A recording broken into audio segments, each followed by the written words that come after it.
Hey everyone, welcome back to the Can I Ask You a Question podcast. Here on the podcast, we're a community of curious people looking to get better week after week. I have one ask for you and one offer. The ask is this: would you rate and review the podcast right now or right after you listen today?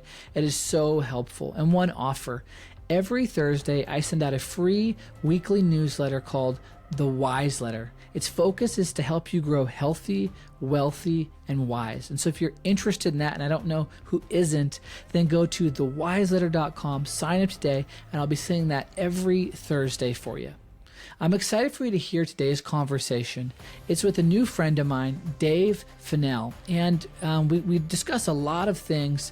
The last 15 minutes or so, Dave unpacks a little bit of his journey of overcoming trauma and being willing as a tough, manly man to ask for help, to get help. So definitely stay tuned to the end. Enjoy the whole conversation. Lots of great insights. And with that, let's just jump into today's conversation. Hey everybody, welcome back to the Can I Ask You a Question podcast. I'm here with my new friend, Dave Fennell. Did I pronounce that right? You did. Nice job. Okay, good.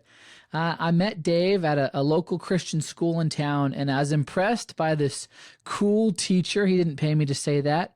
And the way he interacted with all the students as they were passing by on their way to chapel. I could see this was somebody that enjoyed what he did and really cared about the students. And I learned that Dave was the athletic director at the school for, I think, something like 12 years, and teaching, among other things, a personal stewardship class to help students get a solid foundation in personal budgeting before they leave high school. Is that correct so far, Dave? Yeah, you're spot on. Hey, this is good stuff. Good. And as you guys know on the podcast, we're a community of people that are looking to get better week after week. And so my favorite people are those who are holistically healthy. They're not living perfectly, but they're working to raise a family, stay personally healthy, make an impact on the world. And the little bit I got to meet Dave and to hang with him and watch him was like, this seems like a guy that cares about that too and is pursuing that.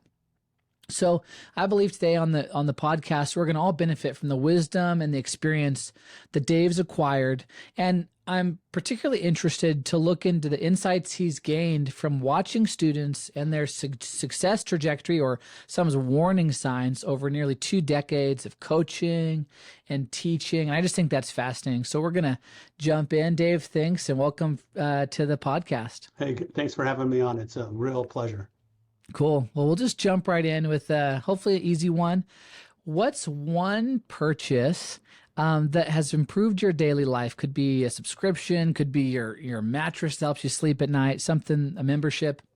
I would say probably at a deep level, the one, I always tell my boys this, the one thing you buy and you never sell is truth, right? That's what Proverbs tells us. Buy truth, don't sell it.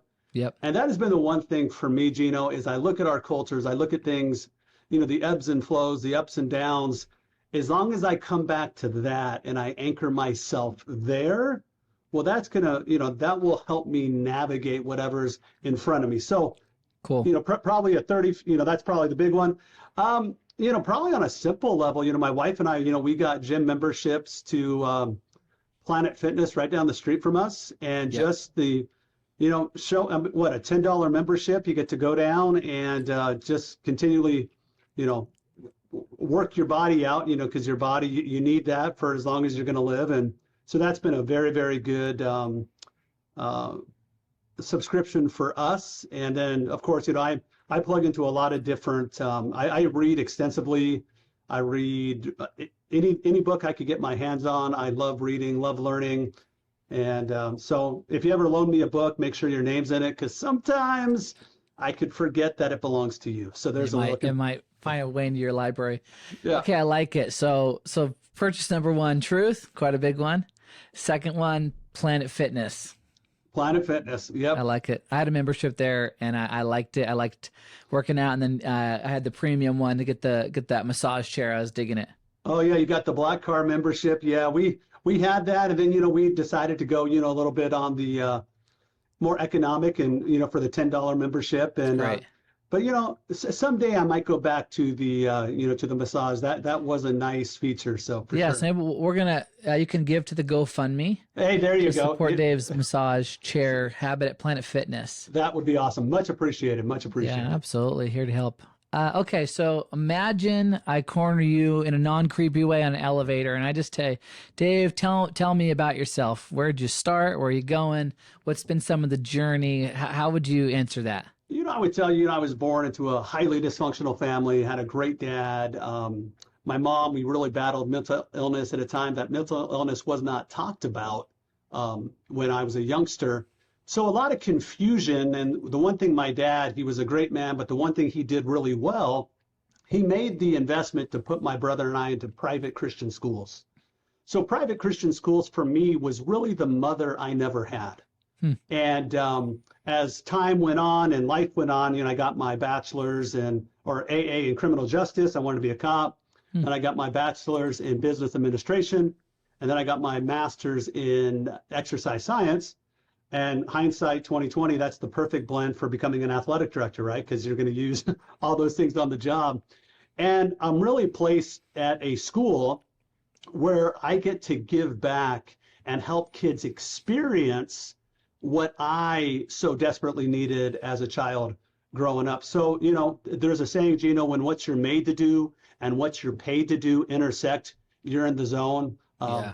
I love what I get to do. I love every day I get to go to work. I look at these kids and I think to myself, I have the privilege to partner with their parents to speak truth into their life, to give them hope, and to say, no matter where you've come from, that your destiny is far greater than what your beginning was. So, Cool. yeah. That's really cool. What were those 3 degrees again? First was criminal justice. Criminal justice, AA, I love doing martial arts. And so got my AA in criminal justice, and I got my bachelor's in business administration. Okay. And then I got my master's. We used to call it physical education, PE. But then we hired a really smart marketing firm and we decided to call it exercise science. Yeah. It just sounds a lot more classier. And but those 3 degrees were very, very helpful. And when the time came at 29 for me to apply at Cascade, the program was relatively young.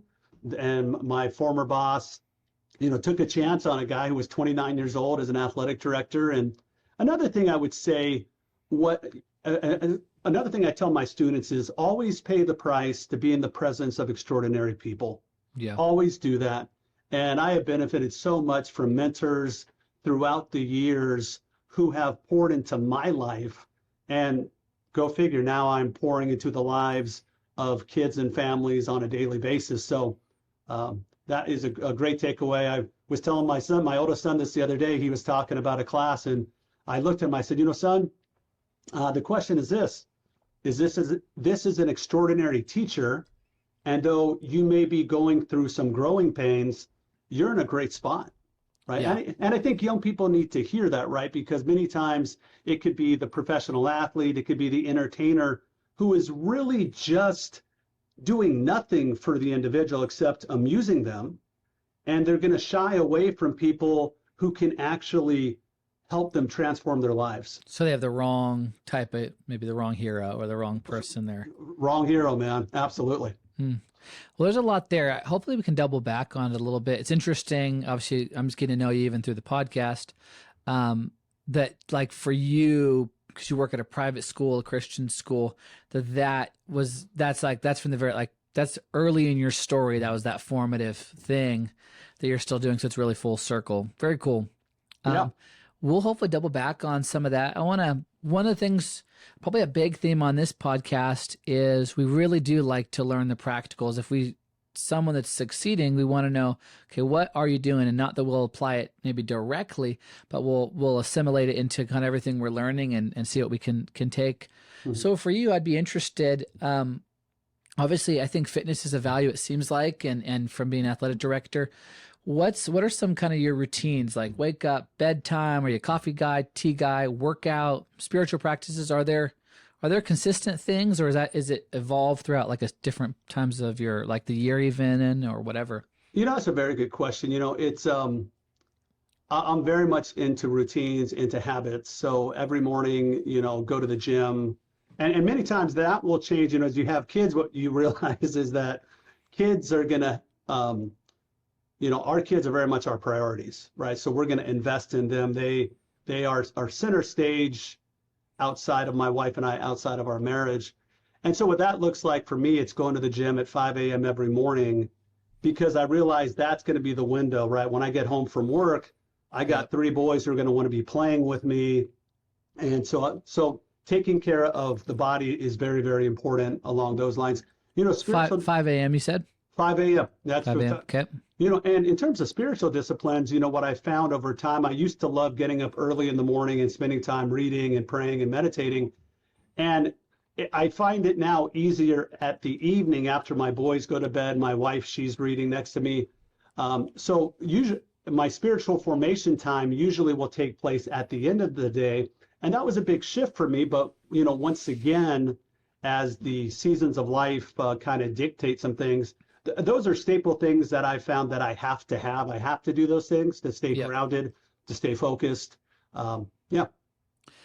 It's interesting. That early morning, that's kind of my wife and I, we have our first child. She's almost 2.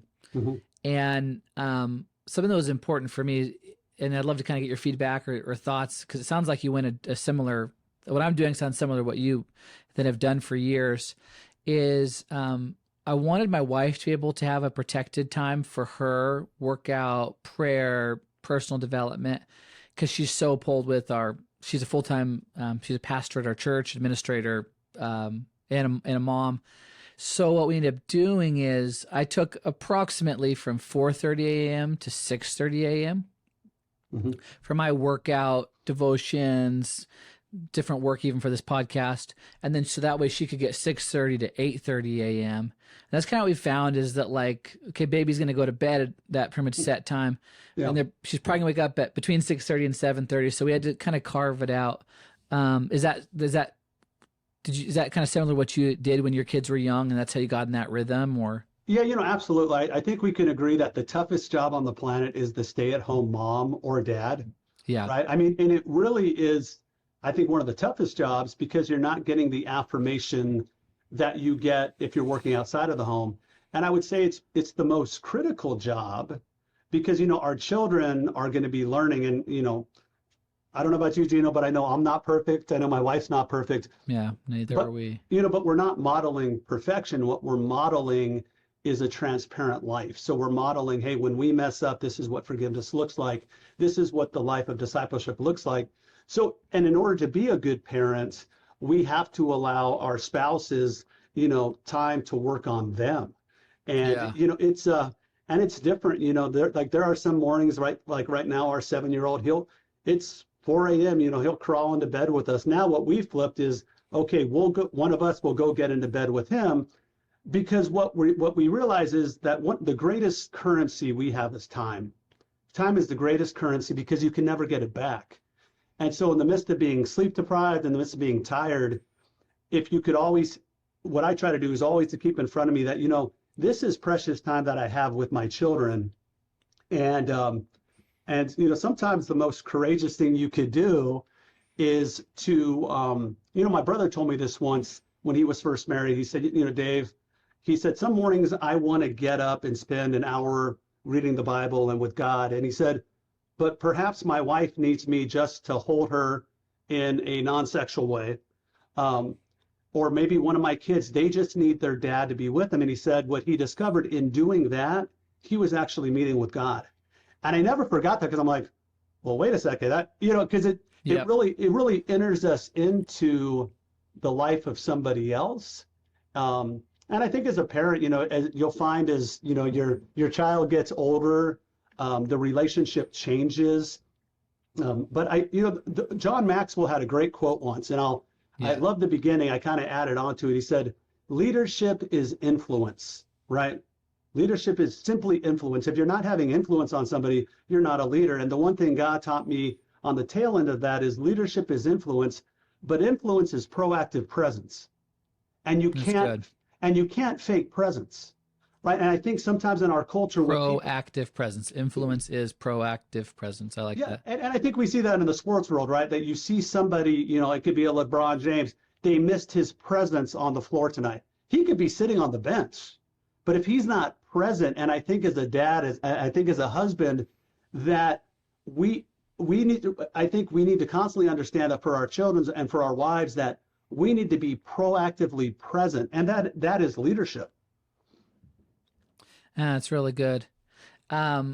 What does bedtime look like for you in terms of like if you're getting to the gym at 5, you're probably up between 4 and 5. Mm-hmm. What have you found has worked in terms of like amount of sleep, or is that shift? I'm a slightly embarrassed but regular napper. That helps when I'm getting up so early.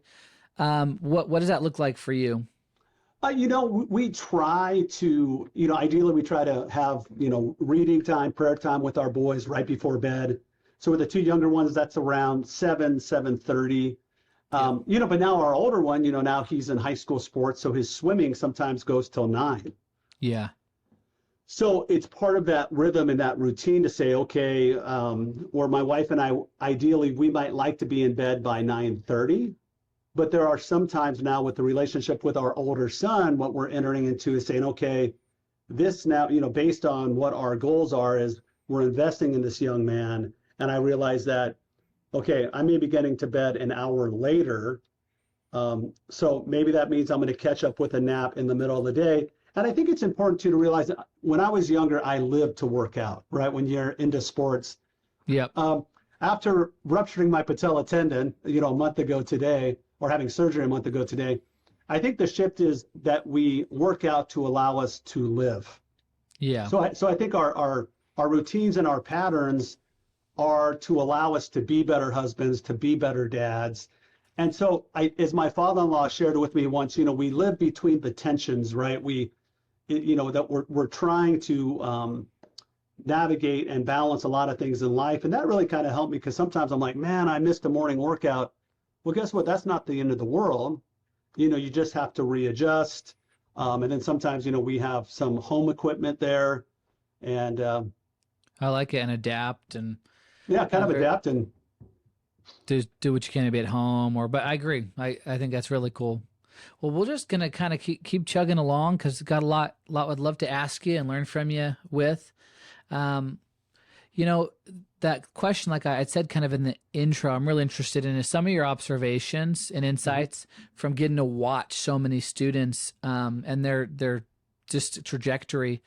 What, to start with, are 3 traits that you've identified in students that tend to predict success, particularly ones that maybe it's been at least 5 to 10 years out of high school now, and so you've been able to really see and go, yep, now looking back, or even at the moment, I could tell that work ethic or that behavior or that way of communicating or whatever that was.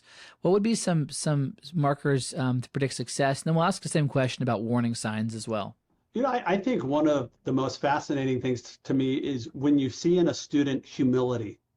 Yeah. Right? So many students can think they have all the answers, they know best.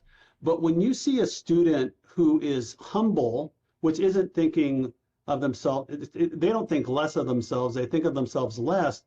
But those are the ones who are asking you the questions. They're the ones who are coming up. They're so hungry to learn and receive what it is that you want to give them. So I think humility is a huge thing.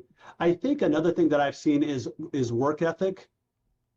I think about some of the students in my class right now, and front row, they have the journals out, and you could just see it in them, right? That they have a tremendous work ethic. They show up to class, believe it or not, before class starts. They stay they stay until the end.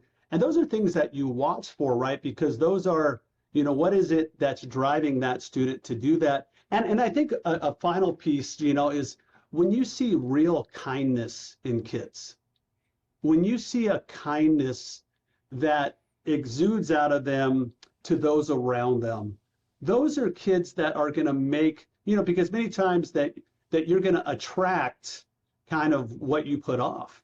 And so I've seen kids who have, and then fourthly, kids who have a love of learning, kids who love learning. humility, love of learning, kindness, and a great work ethic. You see those in athletes, you see those in students. You know, yeah, you can kind of say, hey, you know, there's a kid, a young man, a young woman that they're going to go places. And, you know, one thing I share with parents here, because obviously we're a private Christian school and, you know, there is tuition and it's a barrier for, you know, for families. I always tell parents when I give tours, I say, you know, there's no substitute for having a loving mom and dad in your child's life. You are the number one educator, and maybe it's from a single you know, maybe it's from a single family, right? And guess what? We have single parents out there, and you want to talk about heroes, you know, moms and dads, married couples, and then maybe grandparents. And there's no substitute for that proactive presence in your child's life. Yeah. And, you know, and I would tell you this, that's what they crave. You know, deep down inside, they're going to push against the boundaries, right? They're going to press.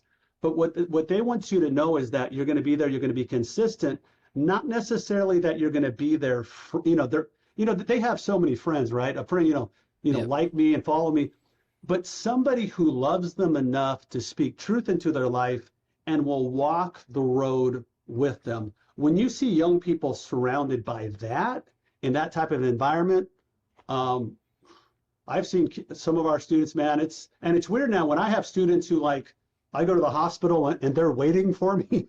Yeah. Right. I mean, that's pretty sobering, man, because you're like, I think we did this right. I mean, I think we prepared these young people. And they're now like the nurses or the administrators or the physicians. Or the doctors or, you know, I remember once, you know, we called the medic and, you know, the lead medic, you know, we had an event at our school. The lead medic was one of my former students. I had her in middle school. She hopped out. She looked right at me. She said, "Hi, Mr. Fennell." And I had a flashback to when she was wearing her little PE uniform. And I'm like, now she's going in there to save some guy's life who's in serious shape. But again, that's the joy, right? That's the joy when you, that we get to pour into other people, then watch them in turn pour into other people. I like that. Have you happened to read? It's the Patrick Lencioni book. It's got The Ideal Team Player. Yes, I read everything by Patrick Lencioni. I could get a hand on. Yeah, it's excellent author, and for him, it's humble, hungry, which that to me is kind of like that work ethic you're talking about, and then people smart, which really is kind of like the kindness you're talking about. Yeah. Well, I think when you watch people who have good people skills, you know, that's something I share with my students all the time. I said, you know, this thing right here, throw it down. You know, I always tell them God's given you an I voice, right? I voice, I'm using it right now. Yeah. And making eye contact with people and being present. You know, just that gift of presence. I think if we can help young people understand that, it will really set them up for success on a lot of levels. I like that. Something that I'm curious about. I'm 30. How old am I? I'm 33. And so I've been leading like small groups at our church, and then now I'm a full-time pastor since I was 11. So it's been 20 years, 22 years where I've been helping other people grow and growing and learning myself. I was obviously just a kid at 11. And it's that constant thing of, you know, do people change, or are they kind of who they are and they're going to sort of land where they're going to land? I mean, we're both Christians, so we know we're saved by faith. We know that God can do miracles. But I mean, honestly, the jury's out for me a little bit sometimes of whether kind of what you're seeing at a certain age they're going to pretty much, you know, how much that's going to shift. But I love when I hear stories that are the opposite, when people are like, man, there was a massive shift. Have you seen, like, we haven't gotten to the warning signs yet, but have you seen students who every predictor coming in, let's say as a freshman, was predicting they probably were not going to make it, and then seen a massive trajectory shift? My pessimistic side says I doubt you've seen very many, but it surprised me. You know, we had a young man at our school, you know, went through a very tough home life. And I think we can't, you know, for very, very tough situation with what he went through. And I mean, we literally kind of like pulled him, drug him through school, right? It was the community, it was the teachers, it was the coaches. And I remember he graduated, and I was, you know, the following year I was driving off campus, and he was driving back on campus, because a lot of our alumni will come in and check in with their teachers, right? Because there's friendships. And he caught my eye, and I said, okay, I'm going to swing around and say hi to him. And, he gets out of his car. He says, hey, Mr. Fennell. They always call you Mr. Fennell, even, when they've been out for 20 years. And he looked at me, and I said, hey, how are you doing? He's like, well, I'm engaged to be married. He said, I just graduated the top of my class. And he looked at me, he smiled. He's like, I know, kind of surprised, aren't you? And but what was cool, what I saw in that is that college you graduated top or high school graduated? It was called college. So it's like this is 4 years out of high school. Yeah. So he flipped, right? Yeah. But the reason why he flipped is that he was surrounded in a community in which people were speaking into his life and holding him accountable.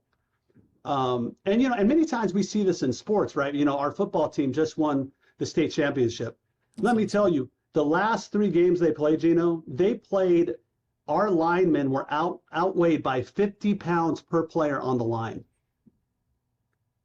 There's no way these guys should have done what they did, but let me tell you what they had. They had a great work ethic. They had amazing coaches. And I think we can never discredit the power of one individual in another individual's life. We never can, because I think many times what we could think is, well, even myself, it's like, well, what difference can I make? Well, we can make a huge difference, right? We could give hope. Now, ultimately, that person has to own their own decisions. Mm-hmm. And I have seen some students, it's almost, maybe they've been hurt, maybe it's pride, they set the jaw, and it's like, I'm going to do it my way. And you're like, okay, part of letting them grow up is letting them make choices. Hopefully, as parents, we set our kids up, like whether or not it's love and logic, we're going to give them choices that we're okay, because the consequences aren't going to be as grave as when they get older. And for some kids, you see it, you plead with them, and and sometimes they have to go down a hard road. I mean, I had a student, he wouldn't listen to a word I said, but 4 years later, he came back and he had got married to a woman who had kids. Well, let me tell you, now they had 5 kids, and he was coming to me, and let me tell you, he was ready to listen. He was ready to receive instruction. And so, but I think those indicators, and sometimes hardship can be a good indicator if a kid's going to be successful. Sometimes I look at kids who, it's interesting, on the surface level, they don't have any hard things they're going through. Everything's handed to them. It's handed to them. Well, we know that life is going to throw adversity at us. Yep. And so preparing these kids that you will get knocked down. So when you get knocked down, what do? Right? Do you have people in your corner, or the difference between a friend and an acquaintance, right? I mean, we want to have people who are speaking, and you and I both know this, gospel truth into our, I mean, in a sense, prophesying into our lives. You know what? This is what God, I still remember this. So when I'm in high school, you want to talk about a hopeless situation, Gino. I mean, my home life, the cops could have been there. I mean, it was so dysfunctional for me as a kid. I actually wrote a book on it. Horrible, beyond belief. But I could look back at certain times, and I remember one youth pastor, he sat me down and he says, you know what, Dave, I can't explain it to you, but I'm going to tell you something. God has something he's going to do in your life. Yeah. I was a 16-year-old guy. I could care less at the time. I thought, God, you've abandoned me. You've abandoned my family. I was so confused. But here you have this, and throughout the course of time, these individuals, these God moments who are speaking to you. And I think in this generation, this is what this generation needs, right? This generation needs men and women who are speaking truth, because the culture is speaking lies into these kids' lives, right? And what we see is that they chase the illusion, right? It's that they're chasing the mirage, and then when they get there, there's nothing there. So remember I told you I'm kind of an iris verbal processor, so well, that's good. It's excellent. Would you agree with this statement? I'll say it. I don't even though statistically things like poverty, home life are a predictor on the odds. What I have seen, experience, and then through reading and study and history, is there are people from every walk of life who do succeed. And that the traits of success we're talking about and the warning signs are way less about the home you come from, the income you have. It's almost all internal dispositions and like you said, decisions like setting your jaw to be rebellious versus humble. Would you agree with that more or less? Yeah, I think it's, for me, it's interesting now as I look at my three boys and they have the home I would have always wanted. Yep. And there's a saying that either for those of us who have lived through trauma, we either pass it back or we pass it on, right? And I think sometimes what happens is, and I think there are just some variables, right? I mean, I look at, me, one of my brothers, he's in the state pen. What is it internally? I think there are something internally about an individual I would agree with. I think there are variables along the way, people at pivotal times who speak truth, who don't speak at all, but just walk alongside you and love you. Those are the people. I think about some of my mentors who, they literally walk the road with me, that they live life. They poured their life into mine. For whatever reason, I was willing to receive that. I think what we don't want to get into is like a victim mentality, right? Like, well, woe is me, and I came from this, and you know what? That gets us nowhere. That just perpetuates. I think with that, it's good to be honest and to identify, like, hey, if I have a broken arm, I'm going to go get that fixed, so I can heal, so I can be better, so I can help other people become better. But I think sometimes what can happen, people who have been in trauma can live very hyper vigilantly, meaning that you're never running to something, you're always running from something, and it's not a peaceful way to live. And from experience, I've had seasons of life that's what it is like, and I think in the midst of that too, a strong community, for us, we would say it's the faith community.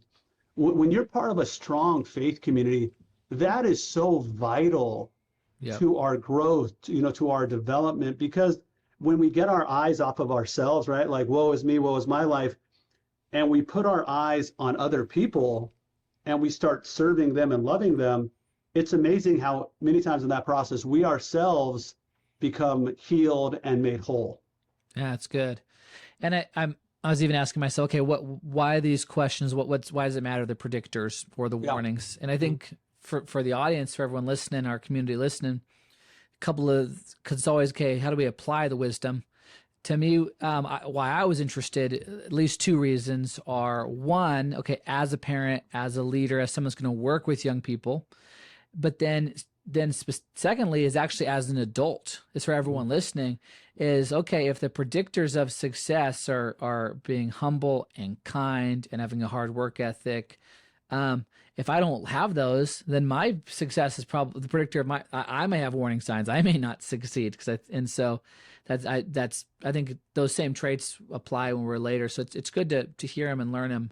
So what would be some warning signs then? What are some things that you've seen that then prove to ultimately be a setback in students' lives, maybe habits or dispositions? You sometimes students think you're not listening, but you are. Right. And, and the Bible tells us that out of the abundance of the heart, the mouth speaks. And I would tell you that perversity, when you hear perverse language, even under the guise of, oh, I'm just joking, that is always a warning sign, because a compartmentalized life, so if you're living a compartmentalized life, you have no power, right? Because it's not, and what you see in kids is, like, sometimes they're going to act this way over here, then they're acting this way over here, but they're they don't have integrity. Right. So it's helping kids understand that you can only impart what you possess. And I'd say, especially when it comes to mentorship, because kids know. I walk in my class, it's interesting. They know if you like them or not, and they can tell if you're faking it, right? Now, I really do like kids. Now, that doesn't mean I want to be their best friend and I'm going to tell them, but because I know why God's brought me to the job he's brought me to. So as I look at these kids, I look at every one of them and I think to myself, you know what? I get to play a role to speak truth into their life and to encourage them. So I think you watch the friends they hang out with. Yep. I mean, peer groups are huge. I mean, it fascinates me sometimes. I watch groups of kids that it's bizarre that they're friends, but the friends cut each other down. Yeah. And I'm like, that's not a good friend, right? And I think you look at the books that they read, you look at what they're pouring. There was a study years ago that showed what you watch alters you at the subconscious level. Mm-hmm. So think about this, Gino. So in this age, when students are saying, well, I feel this way, and if I feel this way, I can't be wrong.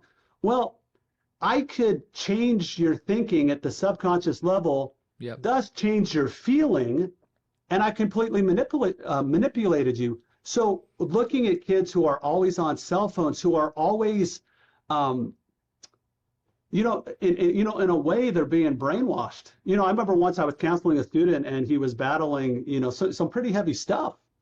And I said, can I just ask you a question? I said, who's your favorite, music band? And he told me the band, and I said, you do realize their lead singer a couple years ago committed suicide, don't you?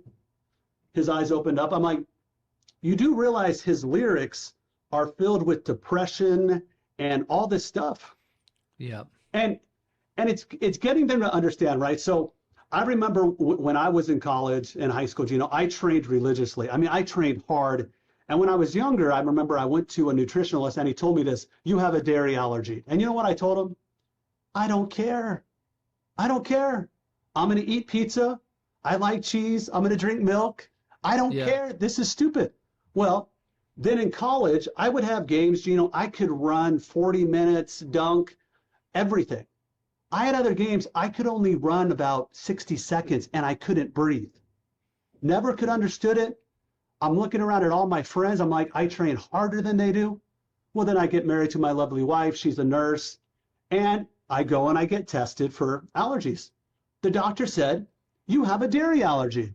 To which I said, I don't care. To which my lovely bride said this, go pick up that medical journal over there, open up to, page so-and-so. Gino, I picked up this book and I started crying. Do you know what one of the side effects of dairy allergy is?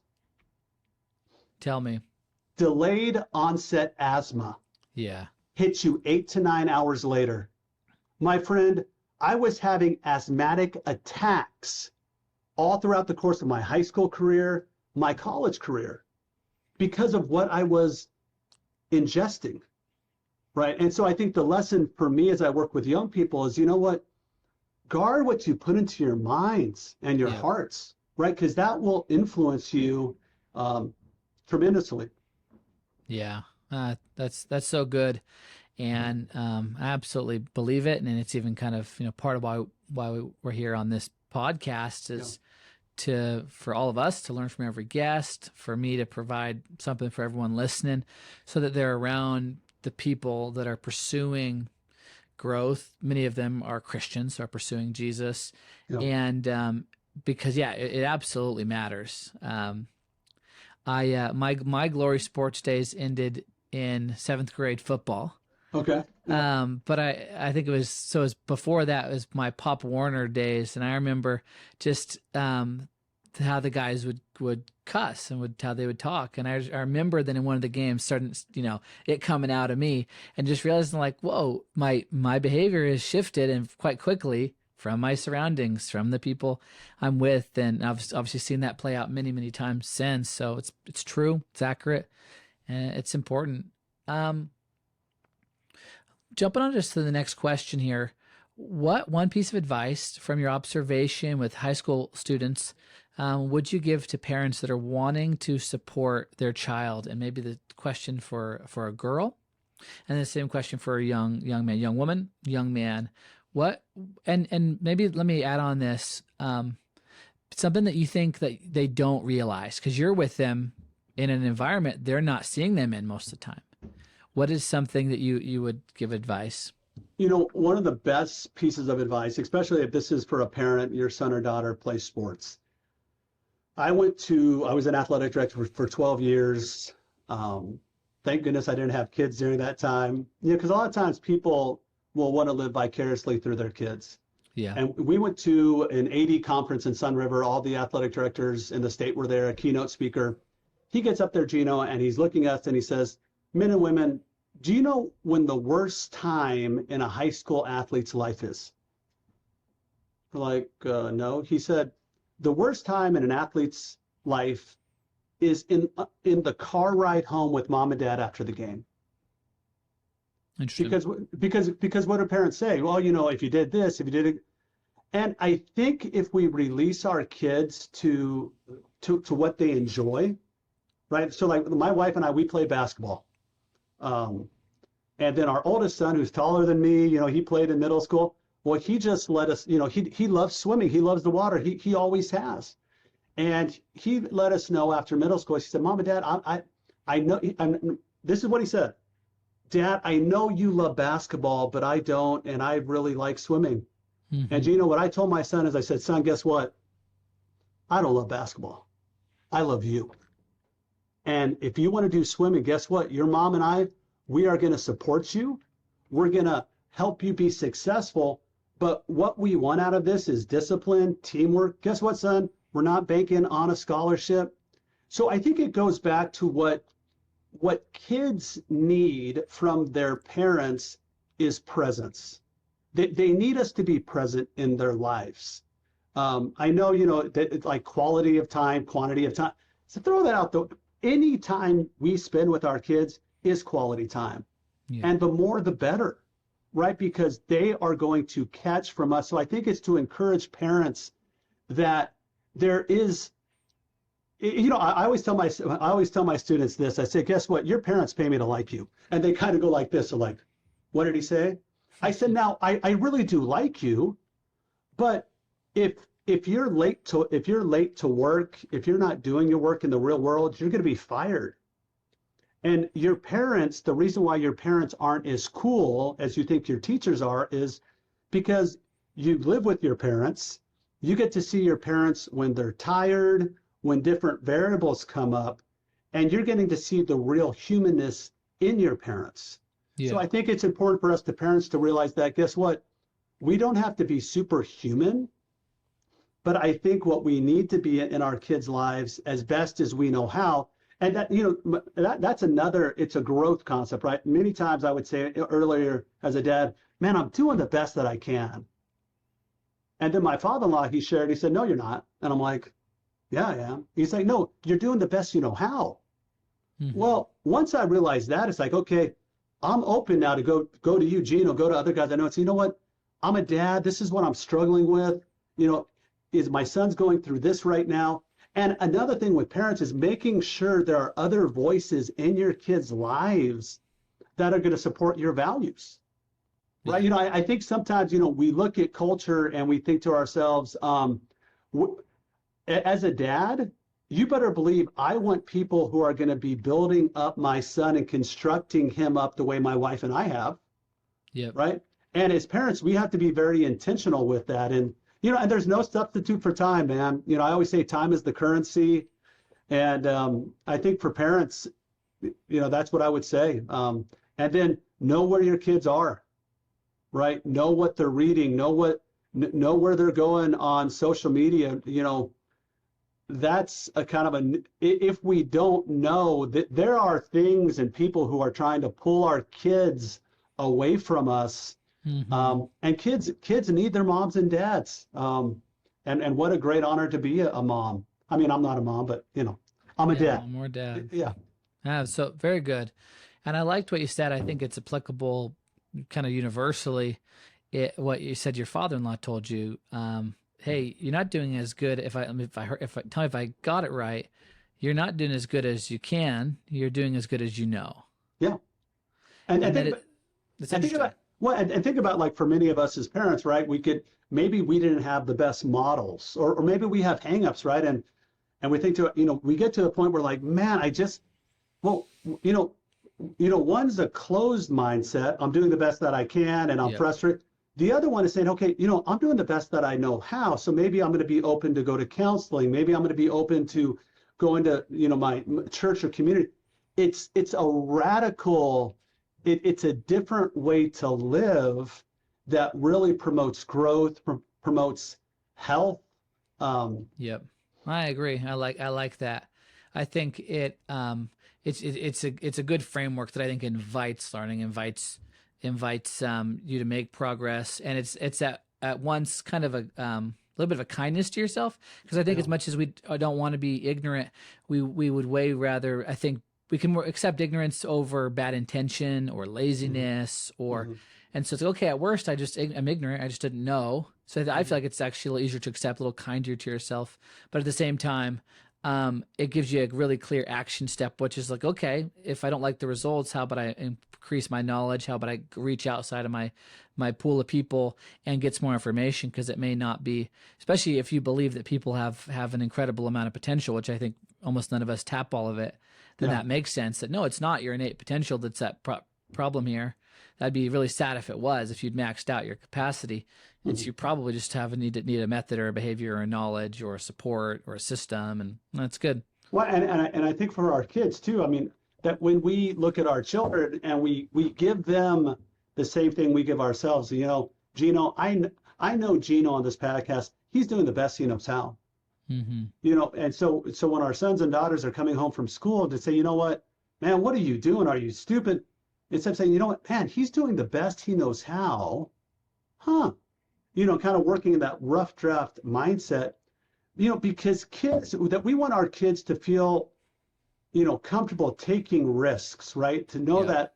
that our love for them isn't dependent on their performance, Yep. right? And that is, and I've seen that. That's another thing, I've seen in kids where they're so afraid to fail because they attach that performance to being accepted by their moms and their dads, Yep. um, and maybe not intentionally by the parents, but boy, you want to talk about kids, you know, kids who will choose their college. And this is another thing the guy told us. He says he knew top end athletes. Do you know why they chose the colleges they chose? My parents. To be as far away from mom and dad as possible. Oh, interesting. So, That's interesting. Um, Something that's curious to me. I imagine as athletic director, I suppose you would have been leading over the female teams and the male teams. mhm. But my question is particularly focused on guys. What are your thoughts? Are you concerned about the health and trajectory of young men today from your observation? Or are we on a good trajectory? Are there some concerns? I'll share one thought that I suspect you'll agree with. I think there's an absolute famine of encouragement. I'm surprised when I go to a lot of men's meetings, guys tend to be really hard on other guys, like, oh, we got to shape up. It's always very similar. Stop looking at that, work hard. And I think most guys need a lot more encouragement than they probably are getting. Yeah. But what are your thoughts? Are there concerns? I'm a little concerned, not that I think, but also hopeful. What are your thoughts? Well, I think you hit on something. A wise person once said, encouragement is oxygen to the soul. That's good. Pouring courage into somebody else. And I think amongst men, what I see, especially, some of the immature young men, is that they want to have this persona of something they're not, right? So I'm going to put on this persona like I'm this big, tough guy. Well, I know it's not true. You could even know it's not true, but now you're trying to match my persona, Yeah. right? So we're not having integrity. So I think what I've seen is when you could have godly, mature men entering into the life of um, of this generation, right? And you could get real with them, right? It's not about, one of my mentors, I met him when he was 85 and I was 20. And I'll tell you, I was so messed up. I was so screwed up, Gino. And I never forget what he told me. He says, Dave, grow in Christ and you'll grow out of everything else. It was the most liberating, incredible thing I had ever, and I still do experience. Why? Because the focus now isn't on all my issues. My focus was in actually focusing on Jesus and allowing him to change me over time. Yeah. And I think with young people, it is the illusion, like with another thing I've seen with men, we have 3 boys. I am amazed how emotional boys are. Mm-hmm. And my father-in-law, who had 3 girls, he told me, he says, Dave, in his opinion, he was an educator for a long time. He thought boys at a younger age were more emotional than girls. So you think about what we're telling our young men is, don't show emotion, right? Be tough. Right. So the only time, if you're a man, if you're breaking down, the only time you could be real is to go to a counselor and pay somebody to help you get inside and to break down some real hurts that you've had. So I think there is a, I don't know, I guess I'm an optimist. So I look at the class I got, I get to teach, and this is another thing that God is teaching me, and it kind of goes to your question, that God has given us each spheres of influence, right? So a few months ago, I was looking out of my sphere of influence, right? And I'm like, oh man, this world's going to hell. There's nothing good that's happening. So what was happening to me is I was starting to get paralyzed by fear, angry. Well, then I was starting to be frozen and I wasn't being present in the sphere of influence that God placed me to be in. Yeah. But by being faithful in the sphere of influence God placed me to be in, ripple effects can happen that will go far beyond my sphere and into other spheres. So I think it's important for us. So in the battle that we fight, to say, okay, right where God's placed me to be, he's called us to be faithful. And it's not to put the blinders on, right? It's not to put the blinders on to probably like what you're seeing and saying, hey, we're kind of beating each other up, or, be tough, be that. But what I'm sensing with the students that I get to interact with, the teams I'm getting to, now I'm coaching youth soccer again, right? But my wife and I would say, okay, we're going to be in the mix, right? We're going to, in a sense, if you think about being contagious, right? Like during COVID, everybody was worried about being contagious. Yeah. Well, can you imagine if you and I as men filled with the Spirit of God were worried about being contagious with that? Yeah. Right. So it's like I'll tell people today, hey, Dave, how was your day? Man, my day was just going horrible. But man, I ran into this guy, Gino. And man, I just can't, I think he did something to me. I mean, now I'm positive, I have a good outlook, and I think life rubs off on us like that. And I think for men, there's a difference between friendships and acquaintances, right? And I think if we have really good friendships with other men that we can cry with, that we can weep with, that we can be real with, that's where the power is. So to your point, what culture is saying, this is what it means to be a man. But you and I both know, if you look at how many men are involved in a variety of ways of self-medicating, right, and it's not to slam them, but what it shows us is that these people are hurting, right? That they're seeking to fill the void. And hopefully through, podcasts like this and forming safe communities in which we really are building each other up, that we'll see a change one life at a time. Yeah. Well, hey, that just listening to you was encouraging me. And so thank you for that. And I agree. I think that's all we really are supposed to do. And that's the most effective thing to do, is focus on the area we can control or have influence in. And it does, it spreads out. And especially what you're doing as an educator, it will have 100 years or more of impact, Yeah. them, their marriage, their kids, their grandkids. It's wild how fast virtue spreads or vice spreads. And so every time we're loving on someone and building up a guy or a gal, it's powerful. Yeah. We'll keep jumping on a little bit. What advice do you wish you could have given your younger self just starting out in marriage and career? So kind of shifting from maybe just educator to just Dave, Fennell, all inclusive. All inclusive. I liked that question of looking back and things that you wish you had known. And obviously you can't go back, but maybe I could learn it 10 years earlier, or someone else. Or you can train your kids. What's advice you wish you could have known back then? Wow, that's a good question. One thing I share with all my boys, because especially as they get older, they do music. And the one thing I share with them, I say, guys, I had opportunities when I was younger, but I didn't capitalize on it. And really to stick certain things out. I think for me, Gino, as a young man, my upbringing was very different. Because of the nature of the home in which I grew up in, you could compare it to a concentration camp, and I don't say that lightly. It was very volatile, it was very hostile, it was very dangerous. So, and that was because the mental illness of your mother mainly. Yes, it was that. Yeah, mental illness of my mom, and I was the youngest of 6 kids, but my mom was married before, had 2. My dad was married before. So it was a blended family. So in the mix of that blend, you have a lot of hurting people. Mm-hmm. You have a lot of broken people.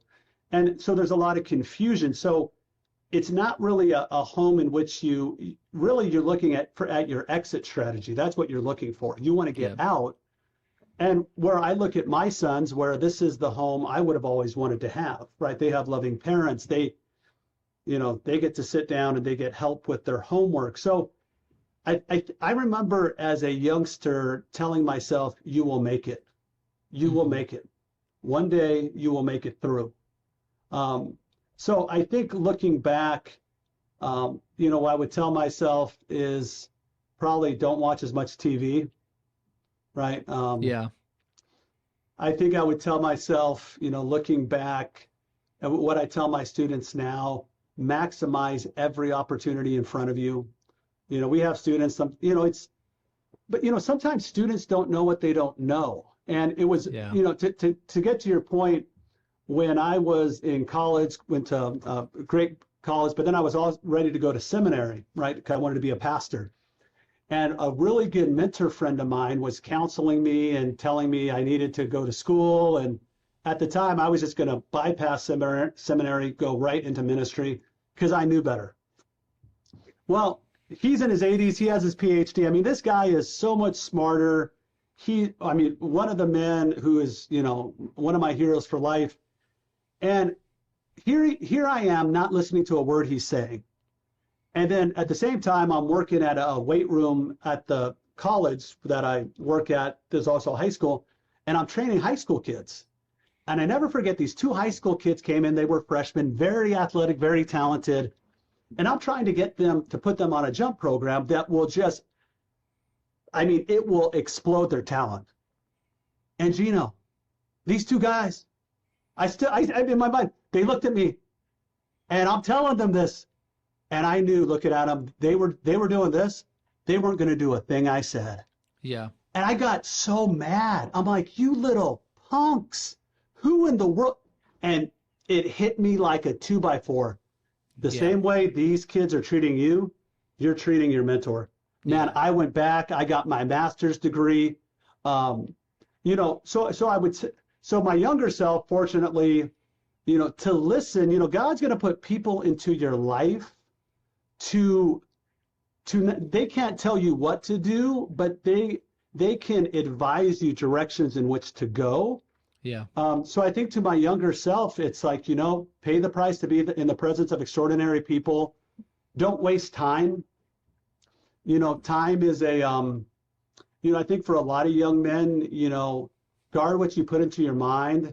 Stay away from porn, stay away from things that will rot your brain. And buy truth. It's kind of like, you think about what Proverbs says, buy up as much truth as you can possibly get and never sell it. Yep. And see the fruit of that take place over time.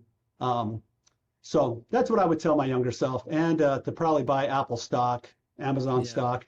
Yeah, couple of good stock tips set you up well. Yeah. I like it. What would be just maybe like one habit each, a health habit, a wealth habit, family habit, and a faith habit? What would be just kind of spitfire speed round? What would be a habit that's helped you? Not that you necessarily had to be the healthiest guy in the world or the richest guy in the world, but something that has helped you on those goals. I think health habit, diligent discipline. I trained with a guy. He used to train professional teams. He was a heart surgeon, and it's funny. He told me something. He says, Dave, he said, you want to know the secret of workout programs? He said, diligent discipline. You got to show up. You got to put the work in. And I never forgot that, because I would train with guys and like, hey, I want to get on a workout program. And it's the latest and the greatest, but they never stuck with it. Yeah. Right. So diligent discipline. I would say the same thing is true when it comes to finance, right? My father-in-law, he gave my wife and I advice when we got married. We just live on my income. She's an RN. And then spend less than you make, right? And yeah, it's not wanting more stuff. It's being content with less. Now, we live in a culture in which we're marketed, we're bombarded with those things. But in terms of a wealth standpoint, I think it's very wise to have people you trust. If you don't understand finances, financial literacy is very important. Have a trusted, stockbroker, have a good CPA, people that, because if you can live debt free, because it's about being free to do what God's created you to do. Yeah. You know what I mean? It's not about having a lot of money so I can't do anything, because when we die, we don't take any of the money with us, right? So from a wealth free. Yeah, but just to be, debt free, so you have the options to do what you feel God's called you to do. On that, did you say, if I heard you right, even though you're both bringing in an income, you just chose to live on one person's income? Yeah, and my father-in-law, he recommended that to us, because my wife, she's an on-call nurse. Now that our boys are getting older, she might. Now, sometimes in budgets things change where you have some creep that you have to borrow. Yeah. But I think not making so, like, obviously as you make more, they make more. You can get a bigger house, you could get more cars, and then you're kind of caught in a lifestyle in which you're dependent upon that, right? Yeah. So you didn't do that. Does that mean you're saving a pretty massive percentage either towards savings or investment or giving or whatever you're doing with it? We are. And I think another thing that it really allowed us to do, I'm sorry, I'm fixing my knee brace here on that bunged up knee. It allowed us to, for my wife, it allowed her to be at home and be a mom. It allowed us it allowed us to make some decisions financially for our family. Yep. To steer the course that we knew that we wanted to go with that. And so, I would say that about finances. And it's, and I think setting up things systematically, right? I mean, if you look at, I remember a financial planner in college, she told us, she's like, every paycheck, take this percentage and invest it. And you just do it as a habit. Now, of course, all those things are interesting, right? Because the stock market could go up, it could go down, this and that. And I think it comes back to, Gina, the biggest thing, time is the currency. Time is the currency. I've had friends, my age, younger, and you know what? They're not here anymore. Yeah. Right? I've had people who made millions and millions of dollars. The best doctors in the world couldn't save them. Now, that's not being fatalistic. It's not being a naysayer, but it's to understand, what God gives us time. Yeah. And the time that he gives us, as we invest it. And with that being said, you don't want to be in debt. So you're always having to work because you don't understand how to manage your cash flow. And, there's great resources, Dave Ramsey, Larry Burkett, there's a lot of good tools that can really help people get out of that. And what my father-in-law, he reminds me is, God has made us to work. There is enjoyment in working. I love my wife. I greatly enjoy doing what I get to do. I mean, I hope I get to do this till the day God calls me home. Yeah. So I think when what you're made to do and what you're paid to do line up, you're in the zone. And so I think that would be a good, that's a good habit of sorts. So sorry, I kind of went off the rabbit trail. That's good. So we got the health habit, the wealth habit. How about family? It could be marriage, family, anything, just some habit on that's been consistent and been fruitful. Well, family for us, we eat our meals together. Every night before bed, we read and we pray together. We attend church together. We serve together. As a man, I heard a great sermon by Tony Evans, out of Dallas, and it was on Ephesians chapter 2, losing your first love. And he said, this also applies to your marriage, right? If you look at the church in Ephesus, and he said, if you've lost your first love, you need to do three things. He said, first, you need to remember, right? Because you used to have it, right? Mm-hmm. So you hear guys say, well, I don't love my wife anymore. He says, well, remember. He says, secondly, repent. Because you probably stopped doing the things you used to do at first. Yeah. And then the third thing he said is repeat, right? And so I think for us is always making sure that God has called me to love my wife the way Christ loved the church. Yeah. God has called me as a dad. Am I perfect? No. And my wife knows that better than anybody. Then he's also called me with my children. You know what? It hit me the other day. I was on my Facebook account, looking at things, social media. And, it hit me. I said, there's only 4 people, Gino, I care that are following me. Only 4. Yeah. And I put my phone down. Why? Because they were all right around me. Yeah. As my boys are looking up and they're watching their dad, I'm like, what are they watching their dad do? Dad, we want to play. So for me, it gets back to, family investing and being around like-minded people. So the church we go to out in Jacksonville, it's a beautiful model of older men and women who model the importance of family, right? So you're not chasing your career, you're chasing your wife, right? Yeah. I mean, and and we realize that it's marriage is not always easy, right? 2 people becoming one, but time together, Friday nights, we have things to do together, I think just being intentional with that. Yeah. I like it. And then maybe like 30 seconds, faith habit. What's a faith habit? My mentor always told me, meet with the Lord every day in the word and prayer. Yep. It'll keep you straight. And, that looks different at different seasons. Sometimes it's in the car. Sometimes it's, it's a verse that you've memorized that God brings to mind. And then with that, serving, right? That we're called here to be, to be light and to invest in the lives of other people.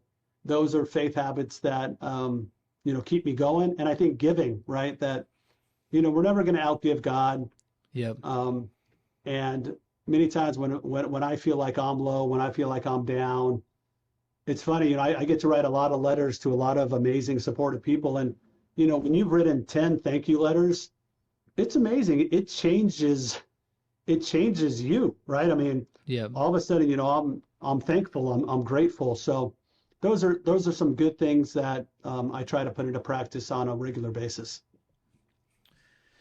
What would you say has been over the years like a go-to practice or experience that has just produced the most happiness? And I know people split that word so many different ways, joy, happiness, but actually, like, if they hooked you up, people like, there's, in a not weird way, there's like pleasure. Like I'm happy when I eat ice cream. I'm like, this is tasty and fun and good. What is something that produces consistently the most happiness for you? Where you're just laughing and smiling or whatever. Probably one of the things I love, and my wife will tell you, is we'll be at home, we'll be on the couch, I'll be out playing with the boys, and she'll be like, what's going on in your mind right now? And I'm like, nothing. I'm all here. I'm not in the past. I'm not in the future. I'm right here. Yeah. And being in the moment, in meaning, you know, especially for those of us who maybe did not have the relationships we wanted when we were younger. Yeah. To be given those now, and you understand how precious they are. Now, I would say that is the center thing. Down the notch, you put me out on the river, my friend, with a fly rod in my hand, being out in creation, just at any moment, you know, you could have a steelhead rise on a dry or a swing. That's just, for me, that's just a way to really connect. And there's a, you know, I have a great core group of guys, brothers, and that's what we do together. One of them reminds me always that, you know, Jesus chose fishermen. So I'm like, okay, well, that's justifiable for us to do that. But, Yeah. you know, that always for me, I love being in water. So even when it's cold and waders, it grounds me. It keeps me in the moment. And that's something that really is a source of happiness for me when I'm able to do that. That's really cool. What advice would you have maybe for me? I am terrible at being in the moment. I'm always in the past, the future, or some situation, and it's produced a lot of virtue in my life and it's helped a lot of people. But I do feel that I probably missing out on something. I imagine part of it might be disposition and how God made you, but maybe is there anything you've learned to cultivate, or have you ever helped anybody else in that? How can I be better at being in the moment? You know, one thing that has helped me, and it'll probably take on a little bit of a different spin. You know, we know that the brain is neuroplastic, right? So the brain can actually change. And, you know, a couple of years ago, you know, and I'm a big proponent, you know, if people need counseling and you have a good Christian counselor, God bless you. I mean, it can be life-changing. Yep. It's called neurofeedback. And that has been something that has helped me. And there's books on it, you know, Symphony of the Brain. You know, there's a gal here in town, Christine Robinson, Back in Balance. She does it, Trinity. And really, it's a process in which the brain it helps heal itself. It's really fascinating. I've really benefited from that. That has been something for me that has helped me step away from being very hypervigilant, very always on the go. Because the things we go through in life, you know, our brain is an organ itself. And that has just been an amazing tool for me that when I need to use it has just helped, you know, calm me, keeps me in the moments. It's almost like a form of meditation. Especially neurofeedback? Yeah, it's called neurofeedback. You know, and there's different types of neurofeedback. You know, there's types where, you know, you just have, you know, things connected on your head, and it's a looping mechanism. There's books that describe it far better, and you're just watching something that has interest to you, and in that process, your brain is actually healing itself. There's another form called alpha theta, where you actually have your eyes closed. There's music, or like you're in the rainforest, but there's like a humming. So it doesn't allow you to fall asleep, but it gets you into that deep alpha theta state where you're most creative. I have seen such amazing results personally from that. Interesting. And you did that with that. I've heard of the counseling center you talked about. Did you do that with a counselor? At Trinity Counseling, I had done that. At Back in Balance, she's not a trained counselor. She's a chiropractor. So the model she does is it's called a brain. Is it brain core or something? It's more objective. They do brain mapping. But it's, you know, it's interesting because you figure like whether or not, you know, our brains, you know, you get ruts, you get trauma in there. So triggers will hit the rut and it can take you right back to something you're like, where did that come from? Well, this allows that to work those ruts out. So that's been something from, it's just like with athletes, right? It's so funny. I've talked to guys about counseling and neurofeedback, and, they kind of put up like, well, I'm a Christian. I don't. And I think to myself, being an athletic director, man, guys go down on the field, trainer comes out, crowds cheering, right? Because it's about getting the person help and getting them back in the field of play. And I think sometimes don't do it with our minds. Is we don't do it with our minds. And I remember I think it was Townsend, one of the guys out of, he was. Henry Townsend. Yeah, and he said, for many times as Christians, we say we're Christians, but we live like Christian scientists, right? Or that we trust God, but, when it comes to things of the mind, and maybe this is a conversation for a different day, but there are things that can really be helpful for people, right? Whether or not it's medication, whether or not it has nothing to do with a faith component. It's a physiological component. Mm-hmm. So those are things for me that have helped me be in the moment. And I'll tell you, at 48 years old, I've had experiences of being in the moment that it's incredible. I mean, where I'm not going back, I'm not racing forward. I mean, I'm all here. Yeah. And that's been a great gift, and I'm very thankful, for a supportive community, a supportive family that, it takes courage. It takes courage to try some different things. But that's really good. Well, we're gonna start wrapping up. Just want to thank you so much for our conversation. Yeah. And that's that bit we just had there. Very fascinating, really interesting, and I think it's cool for all the guys watching. Obviously, Dave's an athlete, athletic director for many years. So you're not a sissy guy, fisherman. Oh, Gina, I used to beat myself up, did martial arts, do all those things. And I think you reach a point. I remember once, I told my wife this because, when I was getting on some medication, for post-traumatic shock disorder, because that's a very humbling thing, right? Yeah.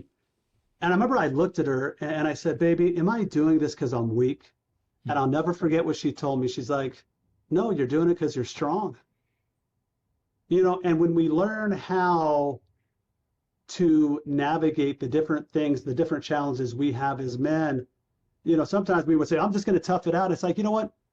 Guess what? You just need to learn a different way to fight, right? A different way to fight, so you're not taking it out on your wife and on your kids. You're not beating you've been beat up too much.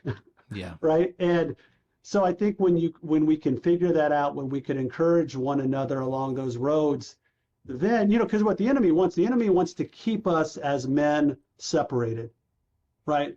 Because he understands that when we come together as men, and there's power in community.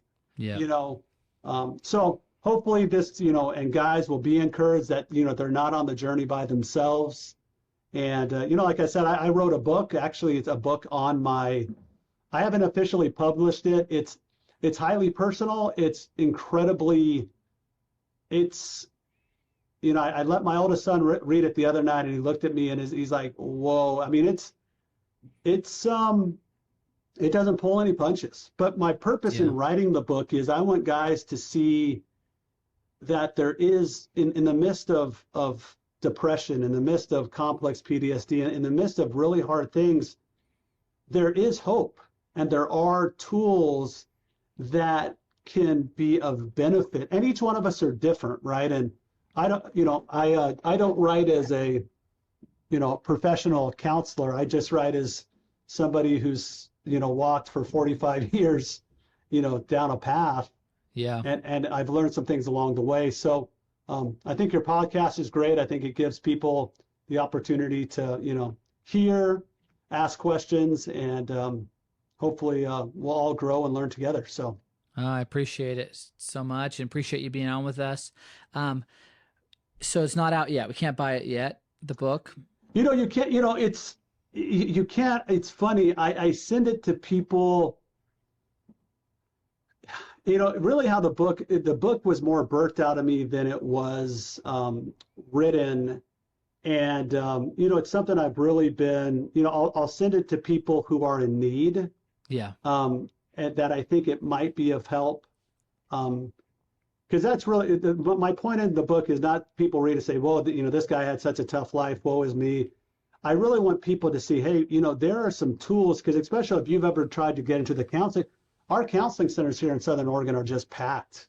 Yeah. You can't get in. Yep. And sometimes if we could provide tools that people can have, and tools for families to understand, perhaps, a spouse doesn't understand, my husband is acting this way.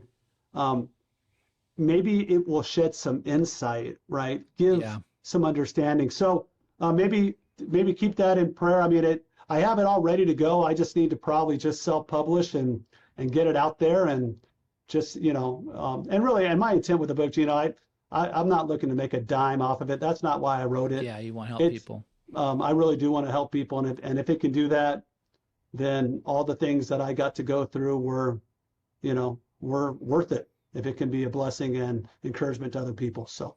Yeah, well, I look forward if you ever do release it or it's in public, and you will be one of the first people I let know. So. Well, thank you. Well, everybody, we're gonna wrap up here. Dave, do you have any public profiles people can follow you, or is it all kind of private for your personal? Is there like a Dave Fennell website or a? No, because of my job at the school, I do a lot of things where I'm kind of needs to be. Yeah, a lot of PR stuff. So usually when I get away from the school, I kind of power down and just good. Yeah, so try to. Yeah, I'm not kind of looking for followers and all that. I'm just okay. We won't send them your way then on that. But thank you so much for being on it, everybody. Thanks for being here today. Let's take the things we're learning. Let's put them in practice. And I mean, there's a lot to apply from the beginning of our conversation about students and the trajectory and things we can learn from that. And then really loved this section at the end, just about and thank you for openness about the journey and counseling and being present and being willing to get help as a man, and we'll just wrap up. But thank you so much, Dave. Yeah, absolutely, my pleasure. And and one more thing, Gene, I would share with guys out there, that we can't heal what we can't feel, and sometimes the way out is the way through, and that takes courage. For sometimes as men, if we have things that have been really hurtful to us, it's okay to realize that we can't do it on our own. Yeah. Right. And so one encouragement out there that there is hope, there is healing, and that we can become stronger and better dads, better husbands, better friends. So that's the prayer, that's the focus, and I'll leave you with that. Amen. Thank you so much. You got it. I'm so thankful for that conversation with Dave Fennell. I appreciate his openness, his willing to share about his story and his journey of overcoming trauma. And I believe one lesson we can all learn from it is having that willingness to ask for help when we need it, even if it's scary, even if it's embarrassing. So really powerful. Just a couple of notes as we wrap up today's conversation. One is, would you rate and review this podcast wherever you're listening? It's super helpful. And the second is, you can subscribe to my free weekly newsletter, The Wise Letter. You can go to thewiseletter.com, or there should be a link wherever you're listening or watching today. And in it, we help you grow healthy, wealthy, and wise. That's kind of our focus, our emphasis. And so that's being sent out every Thursday. Would love for you to be a part of what we're doing over there as well. And I will see you soon. We're going to be sending out new podcasts every first and third Thursday of the month. Until then, have a wonderful day.